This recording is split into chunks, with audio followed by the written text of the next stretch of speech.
I'm Indy Neidell. And I'm Joakim from Sabaton. And apparently, today on Sabaton History, we're going to, at some point, hear about little balls of water. Yes, indeed.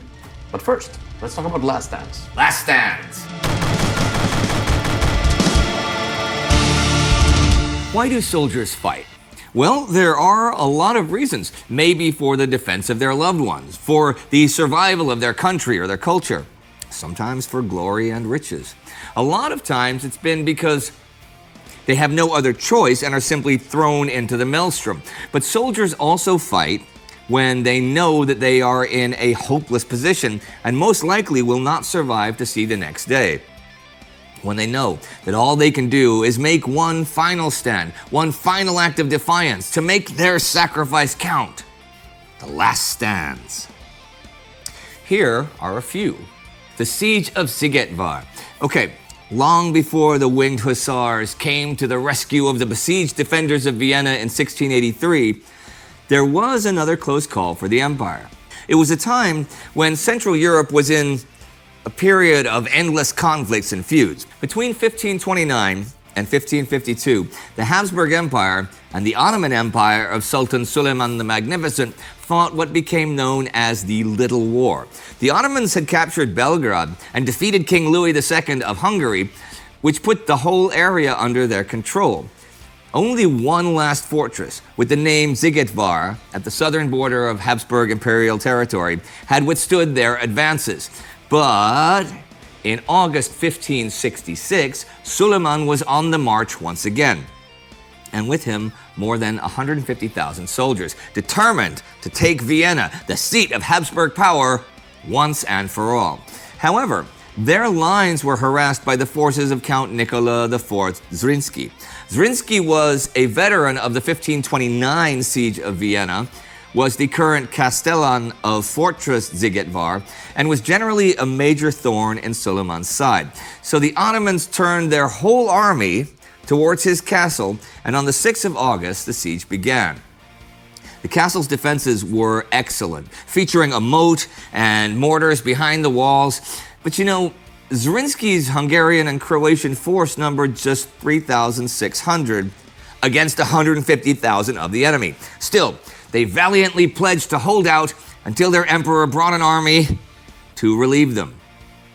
When the siege began, the Ottomans bombarded the castle with everything they had. They tried to undermine the castle's walls and to set it ablaze with incendiaries, but Zrinski and his knights foiled each attack. After a month, Suleiman was so fed up that he offered Zrinski the throne of Croatia for his surrender, but the Count refused. Suleiman then suffered a heart attack and died on September 6 after 46 years of rule, but still, the day after, the Ottomans prepared an all-out assault. After yet another relentless bombardment, which set the castle on fire, the Ottoman janissaries surged through the gaps the bombardment created. One final time, Zrinski donned his armor and addressed his remaining 600 warriors.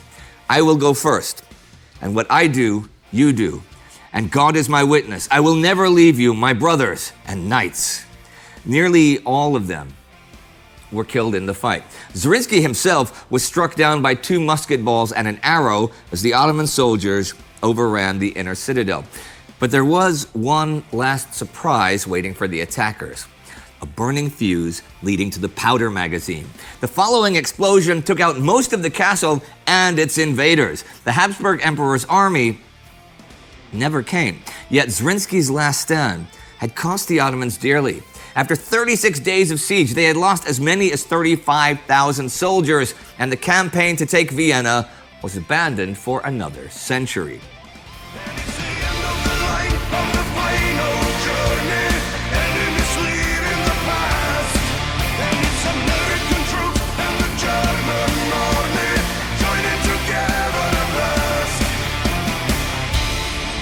Here's another one. The Battle of Cameron, 1863. Okay, Mexico, April 1863. The end of a civil war had seen President Benito Juarez come to power a few years earlier. Among his first policy changes was the cancellation of the repayment of interest on foreign loans. This prompted French Emperor Napoleon III to retaliate in the name of international credit. Okay, it's a bit more complicated than that, but let's just roll with that. A punitive expedition against Mexico City is launched, but the French army's advance is held up by strong Mexican resistance at the town of Puebla. They lay siege to it, but the overly long supply lines from the port of Veracruz to Puebla make them a prime target for the mobile Mexican guerrillas. So to make sure that the army gets their ammunition, their food, and their pay, Napoleon activates the Foreign Legion to guard the Royal Road. In true Foreign Legion fashion, the 62-man strong 3rd Company 1st Battalion is made up of Germans, Belgians, Swiss, French, Dutch, Italians, and other nationalities. Each legionnaire wears a sombrero, though, instead of their typical kepi to shield them from the relentless sun. Early in the morning, already drenched in sweat from the climate of the Mexican lowlands, they enter Cameron, an old abandoned Indian settlement dominated by a Spanish colonial hacienda. They spot a large cloud of dust in the distance behind them. Okay, they see it and they expect to fight off a small group of maybe 60 to 70 arriving soldiers, which is what they're used to. But what is heading their way is 3 full battalions under Colonel Francisco de Paula Milan. Both sides are pretty darn surprised by the sight of each other, but the Mexican cavalrymen charge. Captain Danjou of the Legion orders his men to form an infantry square, and one devastating volley by the well-trained and disciplined legionnaires repulses the attack. But facing a mass of screaming enemy out in the open is no real option, so Danjou leads his men into the hacienda. The legionnaires enter the walled-off farmyard and spread out to guard the gateways. At 9:30, a negotiator arrives, saying the French are clearly surrounded and they should surrender. But Captain Danjou replies in true legionnaire fashion, "We have munitions, we will not surrender." He asks his men to pledge that they will fight bravely to the finish, and they all do. And all morning long, the legionnaires are attacked from all sides as more and more Mexican fighters close in on the hacienda. Captain Danjou is killed, shot in the chest. By noon, there are some 1,200 men surrounding the hacienda, but another surrender is proposed and promptly rejected. Wave after wave of attackers try to get through the gateways or over the farmyard walls. But the legionnaires fight them all off. Without water, without food, and with the tropical sun beating down upon them, their situation grows ever more desperate. Yet still, they will not surrender. By the afternoon, the house is on fire, and the Mexicans are smashing holes in the farmyard walls. Engulfed in smoke, the surviving defenders retire to 2 small sheds. By 5 o'clock, only 12 legionnaires are still alive, but are running out of ammunition. Yet still, a 3rd proposal of surrender remains unanswered. 2nd Lieutenant Maudet steels his men for the end. On his command, they will fire one last fusillade and then charge with their bayonets. Said and done, and so they die. Afterwards, Colonel Milan exclaimed, "These aren't men, these are devils." Well, this is the honor of the legionnaires.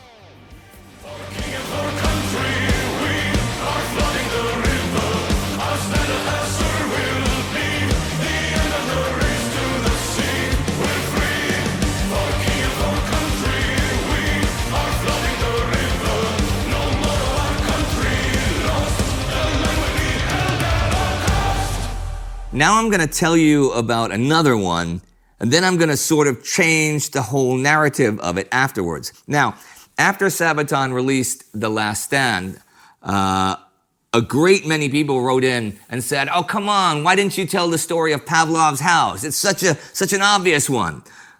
I'm going to tell you the story of Pavlov's house.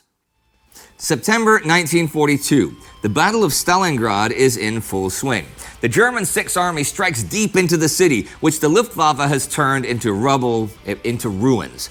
For the Soviet soldiers sent across the Volga and into this nightmarish battlefield, there is only one directive: fight the invaders at every step and turn every building into a bunker. No retreat. One prime target for such an ad hoc strongpoint is a 4-story building by the river embankment overlooking the 9th of January Square. Each of its windows offers a kilometer-long line of sight right into the city's center. So this is of huge tactical value. A combat platoon of the Soviet 13th Guards Rifle Division is ordered to hold it. Led by Sergeant Yakov Pavlov, they storm in, fighting in ferocious close combat with submachine guns and grenades. They are successful, but this is only the beginning. The German soldiers will return, and Pavlov must keep the building in Soviet hands.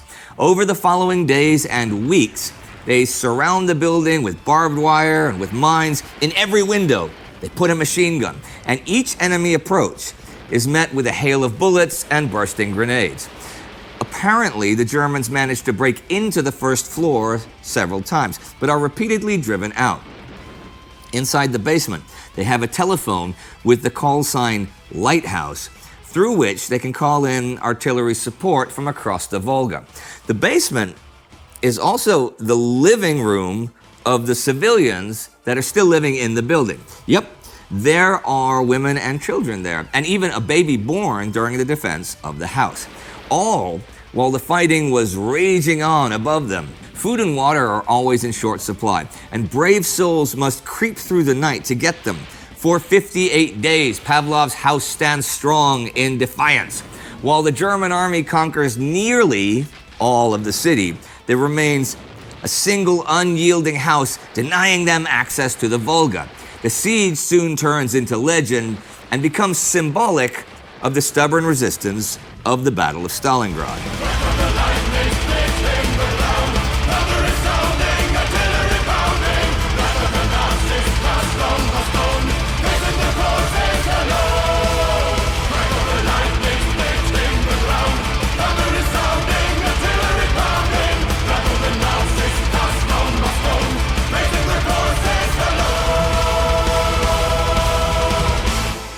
Now I'm going to screw it up. According to tank ace Anatoli Kozlov, and pretty seriously documented in Michael Jones's Stalingrad, How the Red Army Triumphed, a lot of the veterans who are actually there want the house renamed. It seems that Pavlov was never actually the commander of the house. Colonel General Anatoli Merezhko says he held it for just a couple of days until more senior officers took over. We wanted someone with more military experience in overall charge, someone who had already commanded at the company or battalion level. And Georgy Potansky, who actually survived the fighting for the house, says Pavlov was the most junior officer in our house garrison. We were commanded by Captain Naumov. He was the real hero of our defense. As for the 58 days, well, Pavlov is wounded and evacuated from the city, and Naumov is killed in November. But you know, the house is still at least under Soviet control. And as for the famed 24 men from all over the Soviet Union story, Potansky says, we never had fewer than 70 defenders and sometimes over 100, and the garrison was mostly Russian. Jones has this to say, Red Army soldiers loved the way Pavlov had seized the house, but they also admired Naumov's skill in holding it. The propagandist decision to emphasize Pavlov's role in its subsequent defense and to completely ignore Naumov perpetuated a considerable historical injustice. So, there are a few last stands. You know, some are unjust, and the commanders are heedless of the actual men in the trenches fighting and dying. But whatever the war, whatever the reasons behind it, you do have these moments where you see some of the greatest courage and determination of which we are capable.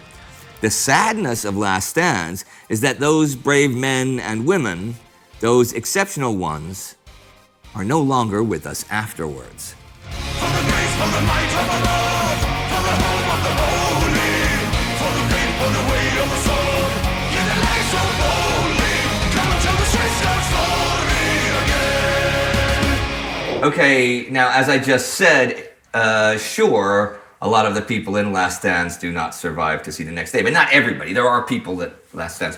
But I want to ask you about some other lasts. You guys have been touring a lot for a couple of decades.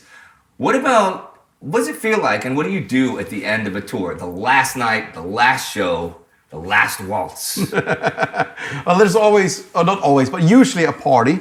But there is Why not this. always? Why not always? Sometimes you have a super early flight. I mean, there is always a party, but yeah, maybe okay. you were missing it because you have a 5 a.m. flight or something Right, like that. okay. But in most cases, a party. And however, there's this tradition that the bands play pranks at each other if they've been touring together. Not if it's a festival, for sure, but if you've been on tour for, let's say, a couple of weeks together. Usually for the last show, you prank the other band. I don't know where that tradition comes from. Well, before we examine that, I'm sure people will write in about it too. Yeah. We'll let them. That's your homework. Tell us where a tradition comes Yeah. from. I would like you to tell us about some of these Sabatonian pranks. That's a new word, isn't it? Sabatonian prank. That's things that are related to Sabaton. It's the Smithsonian Institute, the Sabatonian pranks. Yes, and we have a expert on the subject here. Okay. Guest expert. Okay. Ladies and gentlemen, our guest expert, making sure we don't forget what we're supposed to talk about, is Per. Oh, Hello. insert applause. Insert more applause. Insert more I'm just applause. hanging out here on the side Okay. and overwatching a little bit. Yeah. So, Per, well, you can tell us about some of the pranks, yeah? The Sabatonian pranks. Wow, there's a lot of them that have been over the years. You can tell them about the balls. Yeah, Yeah. as you were discussing the Audience, I little don't balls. know about this one. I want to hear about the balls of water. Yeah, so there was the tour with the Lane and Battle Beast some years ago, and we 2017, I think. 2017, and we the last show was in Netherlands. and we bought some kind of chemical experimental small balls that grow in when you put them in water, but they retain the water's functionality without being water. So they felt like water, but they were not wet. But they're in water. They're balls of water in water. Yes, they are balls of water which contains water, but they are not wet. Okay. They absorbed the water somehow Yeah, okay, and cool. contained it. This is fantastic. And what we did was we make them very cold Yeah. and put them in buckets over the stage. Okay. And then there was like some kind of thing to pull, and then they would switch and drown the people on the stage without drowning them. Okay. All right. So they thought that somebody just poured them completely with ice cold water. But they're not wet. But they are not wet. You would see them And checking their instruments they like, had pretty panic when they were showered in ice cold water, Yeah. and then they realized, where did the water go? So, did you do this to Battle Beast? Or who did you do this to? Delane. Lane. Okay, cool. One of my favorites actually was one of our first tours, a German band called Custard. It's such an easy prank, but they just came on stage dressed like hippies and had signs like "Make Love Not War," and just sat down and had a silent protest. Oh, that's really So good. they didn't mess up the show or anything, but it's like hilarious. That's a very good one. And we played one on Nightwish. They have a pipe player called Troy in the band. He's a magician, amazing magician. I mean, not only for fun, he's really good at it. Okay. And he would play pranks on us and do magic tricks all the time. And then for the final show, which was in Silver Spring in Maryland. Maryland, yeah. We, during Nightwish's show, we went into their dressing room and emptied it. And I mean, we didn't take only their stuff. We took the light bulbs out, we took the furniture out, wow, we took the shower curtain out, we took the toilet paper out. It was totally bare. You didn't take the toilet out, though, did you? No, we didn't. That would have been That would have been overkill. But they went in like it's totally dark, and well, they thought they went wrong first. So you see them walk into the room like, oh, this is not our dressing room, and then they realize it is. And then they go in, and then they find a note that is written in the middle. Abracadabra, we can make shit disappear too. Whoa. Thanks for a great tour, Sabaton. And they never saw them again. Yeah. That's a really good one. Do you have a couple more? So many. It's hard to remember now and being put on the spot. Who's the biggest, in general, prankster in Sabaton? That would be Per and Hannes. Okay. Me? Yeah. I'm pretty You're innocent. the one who comes up with all the evil ones. Okay. Oh, the evil prankster. Okay, what does Hannes come up with? The more evil ones. Yeah, yeah. But yeah, He plays pranks on us on the last shows as well. But just the last shows, or the rest of the time this happens? we have been pranked a lot, also by our crew members. Yep. They changed the bottles of water for booze or for disgusting things. So when you are stressed out between two songs and you run back and you need a cup of water or something, and then it's a bottle of gin instead. That could be a trick played by our crew members on us or by other bands. But there has been all kind of stuff. I mean, from our first tour, we learned from Dragon Force. They changed our microphones for bananas, for example. They changed Joakim's... That seems to be an easy one to spot. I might be a little crazy here. Call me old school. And they changed Joakim's microphone so he would sound like a Smurf or... Chipmunk. Oh, okay, Yeah, that's a pretty they good would one. pitch around his voice during the talks. It's and really tricky to sing. But during an actual song or just during... Okay. Yeah. Or during speeches. Yeah. Otto, our old monitor engineer, would add a delay onto my vocals. Yeah. And a delay, obviously, for most people would be, hey, hey, hey, hey, hey. Yeah. But he deleted the original. So when I said something, I would hear myself half a second later what I just said. And it slowed me down so much. You could see in the crowd, like, what's wrong with you? Joakim? Is he high? You know? So if you were on any of those shows, you know he's singing into a banana. One of my favorites as well is what we played on Accept. And this is in Houston. Okay. So your old stomping grounds. My old home. They have a song called The Princess of the Dawn. Right. And we went to Walmart and bought princess dresses from the, it's made for young girls. Yeah. And we squeezed ourselves into them. The whole band? The whole band. And this is in 2011, I think. Okay. We squeezed into that. And as we are leaving we have our crew reporting, okay, they're about to start Princess of the Dawn. And we're getting out. And we're walking over a parking lot and into a venue in Texas in full drag. Are we gonna get shot, What's gonna happen to us here? But everybody loved it and laughed, and we actually left that stuff later at night in the merch. Okay, cool. So everything was sold out. Of course people would buy it. Because it was the last show. Yeah. Yeah. And after we finished playing, because it was the last show of the tour, we throw out the entire drum kit because it was we bought the drum kit only specifically for that tour. All right. And we had no means of transporting it back home. True. So we throw it out to the crowd. And It would cost more to import it to Europe. Yeah. And stuff Yeah. like that, yeah. So it was easier for us to throw it out to the crowd. So the people who were there, they could catch a bass drum or a kick drum, or they could... I remember the guy who got the kick drum. Yeah. He was so happy at first. He was in the front row, and our drummer Daniel at the time, he was leaning out and gave it to him. He's like, yeah, yeah. And then he realized he's in the first row, and he also wants to see Accept. He's gonna stand there for the whole night with a big ass kick drum, Dum, dum.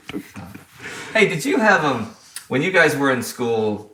Growing up in Texas, we obviously had cheerleaders, right? In the States, but we also had a drum corps. I played with the drum corps, like football games and stuff. Did you guys have any? Not a band. This is a drum corps, separate from. Did you guys have anything like that in your schools? No, not in my school at least. What kind of school spirit things did you have in your schools?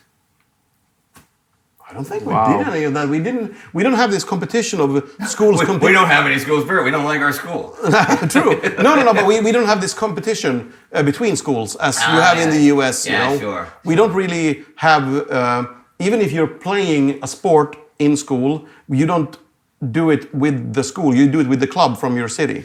So it would be, let's say, a football match between Falun and Borlänge, but it wouldn't be really a school. Not your school versus their school. No, it would be a city thing. Yeah, it was very much, that was how it very much was. Sorry to change the subject. It was when I was picturing the guy in the audience, I was thinking, oh yeah, drum corps. That's me. Always thinking. All right, well, Per, thank you for guest starring on your own channel. So, it was great to see you, and you're welcome back any old time, buddy. Thank you. Go on. Hey, audience, give a big round of applause for Per. Yay! Yeah, that's a good one. And now give a slightly smaller round of applause for Joakim. Fuck you, man. Okay, a big round of... There we go. There we go. That's the thing. Okay, now give a huge round of applause for the Sabaton History Channel. Well, the for the might of our Lord, for the home of the holy, for the faith, for the way of the soul, in the lights of holy, for the grace, for the might of our Lord, in the name of His glory, for the faith, for the way of the soul, come and tell the story, in the lights of holy, come and tell the switchcraft story again.